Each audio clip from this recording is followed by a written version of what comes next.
पिता और पुत्र और पवित्र आत्मा के नाम पर आमीन। क्रिस्त में अति प्रिय भाइयों बहनों, हम 28वें रविवार में प्रवेश करते हैं और 28वें रविवार में प्रभु यीशु ख्रीस्त के साथ एक घटना का वर्णन किया गया है। और ये घटना जब प्रभु यीशु ख्रीस्त यरूशलेम की राह पर रहते हैं, जैसे वे सामरी के सीमांतों पर पहुंचते हैं, वहां उनके पास 10 कोढ़ी आते हैं। 10 कोढ़ी प्रभु से विनती करते हैं कि प्रभु उन्हें चंगाई प्रदान करे, उन्हें स्वस्थ दे। प्रभु यीशु ख्रीस्त उन्हें याजकों को दिखाने के लिए भेजते हैं और जब वे रास्ते पर होते हैं, उन्हें पता चलता है कि वे शुद्ध हो जाते हैं, वे चंगाई प्राप्त करते हैं। उनमें से एक व्यक्ति जो सामरी था, जो यहूदी नहीं था, वह वापस आता है और प्रभु की स्तुति करते हुए प्रभु यीशु ख्रीस्त को धन्यवाद कहता है। मगर बाकी 9 लोग वापस नहीं आते हैं। वे याजकों के पास चले जाते हैं, उनको दिखाने के लिए, उनको साबित करने के लिए कि वे शुद्ध हो गए हैं।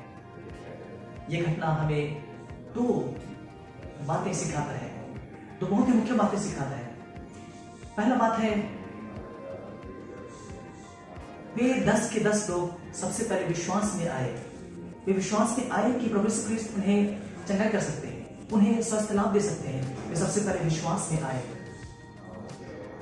लेकिन उन्हें लगा कि जब तक हम लोग शुद्ध नहीं हो जाते हैं, हम लोग चंगाई प्राप्त नहीं करते हैं, हम लोग प्रभु की स्तुति नहीं करेंगे, हम लोग प्रभु को धन्यवाद नहीं कहेंगे। उनका ये जो स्वभाव था, ये शायद उन्हें परिवर्तन और चंगाई पाने के योग्य नहीं बनाया। हालांकि वे शारीरिक रूप से शुद्ध हुए, मगर उनकी आत्मा का परिवर्तन नहीं हुआ, एक को छोड़ करके। ये पहला सीख इस घटना हमें सिखाती है। हमारे जीवन में जब देखते हैं जब हम लोग विश्वास में आते हैं, जब हम विश्वास करते हैं कि प्रभु यीशु ख्रीस्त हमें चंगाई दे सकते हैं, हमें स्वस्थ कर सकते हैं, हमें रक्षा कर सकते हैं, जब हम विश्वास में आते हैं, वही कृपा हमारे लिए सबसे जरूरत है और उसे हम लोग को पहचानना है, उसे स्वीकारना है और उसी के द्वारा हमारे जीवन को प्रारंभ करना है, सीखना है।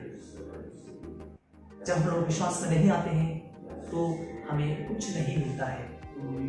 ये 10 कोढ़ी विश्वास में आए, लेकिन उन्हें ये पता नहीं चला कि वे विश्वास में आए सबसे पहले, उसके बाद उन्हें प्रभु की स्तुति करना चाहिए, प्रभु को धन्यवाद कहना चाहिए, लेकिन उन्होंने ऐसा नहीं किया।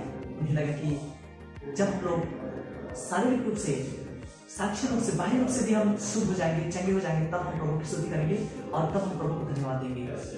लेकिन ऐसा नहीं हुआ।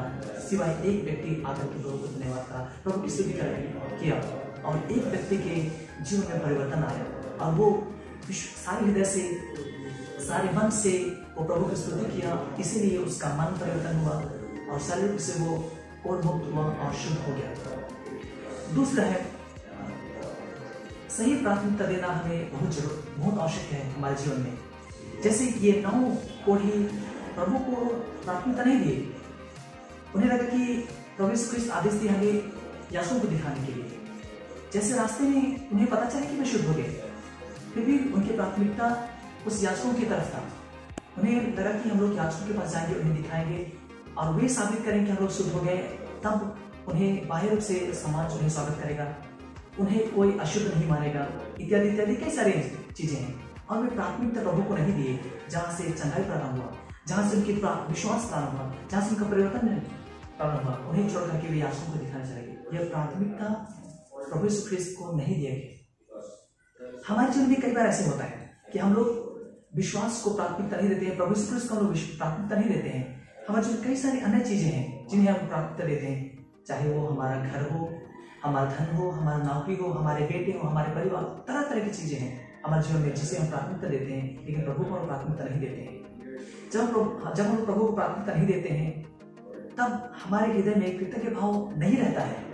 जब हम स्वीकारते हैं कि जो भी मैं हूँ, जो कुछ मेरे पास है, मेरे परिवार, मेरे भाई बहन, मेरे बच्चे, सब चीज यदि हम लोग स्वीकारते ही नहीं, तब हमारे हृदय में कृतज्ञ भाव उत्पन्न होता है और ये कृतज्ञ भाव हृदय से हम लोग सचमुच प्रभु की कृपा को पाने के योग्य बनते हैं। जब हम लोग प्रभु को प्राथमिकता देते हैं, स्वतः ही हमारे पास जो कुछ भी है उन्हें हम लोग एक अलग नजरिए से देखते हैं, एक अलग भाव से हम लोग देखते हैं। घर है, घर के हम प्रभु की स्तुति करते हैं, उन्हें धन्यवाद कहते हैं। हमारे स्वास्थ्य के लिए हम प्रभु को धन्यवाद देते हैं, हमारे बच्चों के दान के लिए, हमारे परिवार के लिए, सब चीज़ के लिए हम प्रभु को धन्य कहते हैं, तो प्रभु की स्तुति करते हैं। आप लोगों ने देखा होगा कई जगहों में करिश्मेटिक प्रार्थना होती है, और करिश्मेटिक प्रार्थना में सबसे पहला चीज होता है प्रभु की स्तुति करना, प्रभु को धन्य करना, प्रभु को सारी चीजों को समर्पित करके उन्हें धन्यवाद देना। और यही चीज है प्रभु को प्राथमिकता देना। हमें हमारे जीवन में प्रभु को प्राथमिकता देने की आवश्यकता है, क्योंकि यदि हम लोग प्राथमिकता नहीं देंगे प्रभु को, तो शायद हमें जो हमें मिलना चाहिए वो भी नहीं मिलेगा, या हमें मिलता भी है तो हम उसे देख नहीं पाते हैं, क्योंकि हमारे हृदय में गलत प्राथमिकता है। और प्रभु को प्राथमिकता नहीं देते हैं, और उनके किए हुए कृपाओं के लिए, उनके किए गए सारे चमत्कारों के लिए हम लोग कृतज्ञ नहीं बनते हैं। और यही कारण है कि हमारे पास जो कुछ है उसी में हम खो देते हैं, और यही कारण है कि हमारे पास जो कुछ भी है उसे हम धीरे धीरे खोते हैं, और उसकी कीमत और उसकी वैल्यू को हम नहीं समझते हैं, और वो हमारे पास चला जाता है। यदि हम लोग कृतज्ञ भाव से अपने विश्वास को के कृपा को धन्यवाद देते हैं, यदि हम जीवन जीते हैं, तो सचमुच हमें जो कुछ नहीं मिला है, जो कुछ हमें मिलने वाला है, वो भी हमें धीरे धीरे मिलने लगेगा। यदि हम समस्या में हों, जैसे ये 10 कोई समस्या में थे, लेकिन प्रभु उनके पास चल करके आते हैं, उनके पास आते हैं, उनके करीब आते हैं जीवन देने के लिए, और वे विश्वास में आए। हमें विश्वास में आना है कि प्रभु हमारे पास रहते हैं। हमें ये विश्वास में आना है सबसे पहले कृतज्ञ भाव से, ताकि प्रभु हमें जो देना चाहते हैं, जो हम समस्याओं में जूझ रहे हैं, जिस समस्याओं से हम लड़ रहे हैं, उस समस्याओं का समाधान हमें मिलेगा। उस समस्या, उस टेंशन, उस बीमारी से प्रभु चंगाई प्रदान करेंगे, और हम सचमुच प्रभु की कृपा को पाने के लिए करेंगे। मेरे प्रिय भाइयों बहनों, प्रभु आपको भरपूर आशीष प्रदान करे, और आपको इस काबिल, इस योग्य बनाए कि आप सबसे पहले प्रभु के विश्वास में आए, और विश्वास में आने से आपके मन में कृतज्ञ भाव उत्पन्न होना चाहिए, और एक कृतज्ञता भाव से प्रभु की स्तुति करते हुए आप प्रार्थना कीजिए। प्रभु की स्तुति करते हुए बाइबल पढ़िए, प्रभु को धन्य कहते हुए अपने जीवन को जीजिए। जो कुछ भी आप करते हैं, हर एक कार्य को प्रभु की स्तुति करते हुए, प्रभु को धन्यवाद कहते हुए कीजिए, और हर एक कार्य में आप सफल होंगे। हर एक समस्याओं का समाधान आपको मिलेगा, और हर एक बीमारी, दर्द, बंधन, सब चीज से आपको मुक्ति मिलेगी। विश्वास आपको करना है, और कृतज्ञ भाव से जीवन जीना है। आज हम प्रभु को सारे धन्यवाद देंगे हमारे जीवन के लिए, हमारे पास जो कुछ भी हमारे जीवन की हर एक बातों के लिए प्रभु को धन्यवाद देंगे, और प्रभु की स्तुति करते हुए जीवन जिएंगे। हमारे जीवन में धीरे धीरे परिवर्तन आएगा। हम लोग प्रभु को धन्यवाद देंगे आज के वचन के लिए, प्रभु के संदेश के लिए, और उनकी कृपा के लिए। पिता और पुत्र और पवित्र आत्मा के नाम पर